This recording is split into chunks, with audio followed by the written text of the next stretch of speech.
ये साखी है सिख धर्म के 10वें गुरु साहिब कमाल गुरु गोविंद सिंह महाराज जी की, जिन्होंने खालसा पंथ की स्थापना की।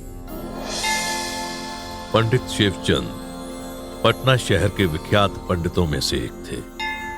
रोज सुबह गंगा स्नान करने के बाद वो घंटों ध्यान लगाकर भगवान राम का सिमरन किया करते थे। उन्हें अपनी भक्ति पर बहुत विश्वास था और उन्हें लगता था कि एक न एक दिन प्रभु राम उन्हें जरूर दर्शन देंगे। इसी विश्वास के साथ तपस्या करते करते पंडित शिवचंद की आधी से ज्यादा उम्र निकल चुकी थी, पर उन्हें प्रभु दर्शन प्राप्त नहीं हुए थे। इसी बात से पंडित शिवचंद अक्सर दुखी रहते थे। एक दिन पंडित शिवचंद गंगा किनारे जब इन्हीं विचारों में खोए हुए अपनी समाधि में लीन थे, तभी बाल गोविंद अपने मित्रों के संग आए और पंडित जी के कान में बोले, पंडित जी,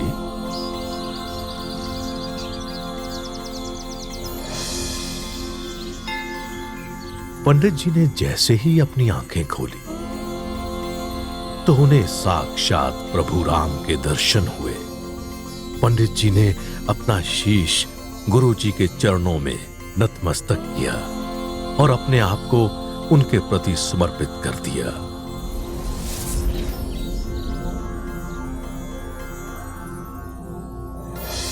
पंडित शिवचंद बालक गोविंद के मुरीद हो गए। पंडित जी जब भी ध्यान में जाते, गुरु गोविंद सिंह जी का अलौकिक चेहरा उनकी आंखों के सामने आ जाता।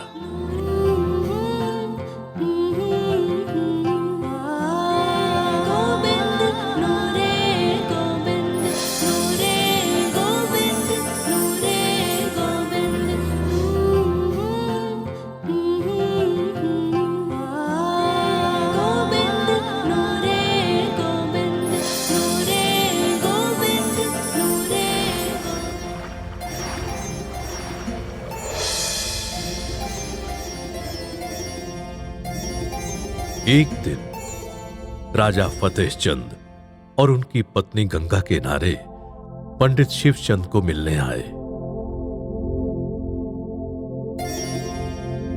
राजा के पास दुनिया के सभी सुख साधन थे, परंतु वो औलाद के सुख से वंचित थे। राजा और रानी ने पंडित जी से औलाद के लिए प्रभु से दुआ मांगने को कहा।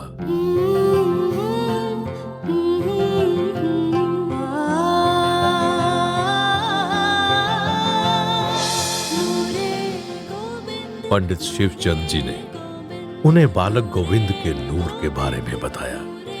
पंडित जी ने राजा और रानी को बालक गोविंद का ध्यान करने को कहा।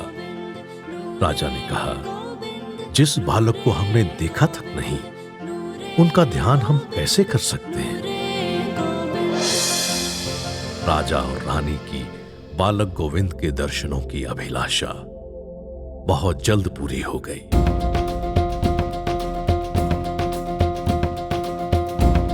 एक दिन बालक गोविंद अपने मित्रों के साथ राजा फतेह चंद के घर बिना बताए पहुंच गए। उस वक्त राजा और रानी दोनों ध्यान मुद्रा में थे और रानी औलाद के लिए दुआ मांग रही थी। उसी वक्त बालक गोविंद रानी की गोद में बैठ गए और कहा, मां, मैं आ गया। रानी ने अपनी आंखें खोली और बालक गोविंद का नूरानी चेहरा देखकर भावुक हो गई।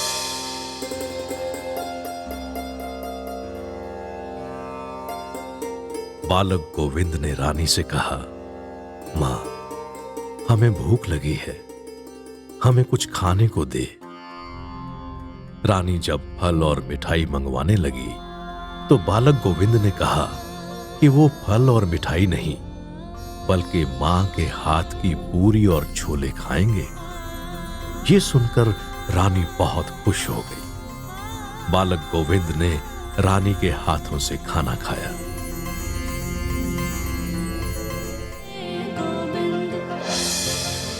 उस दिन के बाद बालक गोविंद राजा और रानी के घर अक्सर अपने मित्रों के साथ आते रहते थे। उन्हें वहां का बगीचा बहुत पसंद था। बालक गोविंद उस बगीचे में अपने मित्रों के साथ सारा दिन खेलते रहते और वहां पर पेड़ पौधों को पानी देते और वहां के माली की भी मदद किया करते थे। बालक गोविंद को ये सब करते हुए बहुत आनंद प्राप्त होता था। जब बालक गोविंद पटना छोड़कर आनंदपुर साहिब जा रहे थे, तब राजा ने अपने उसी घर को गुरुद्वारा बना दिया। आज उस गुरुद्वारे को मैनी संगत के नाम से जाना जाता है और आज भी वहां पूरी छोले का प्रसाद दिया जाता है।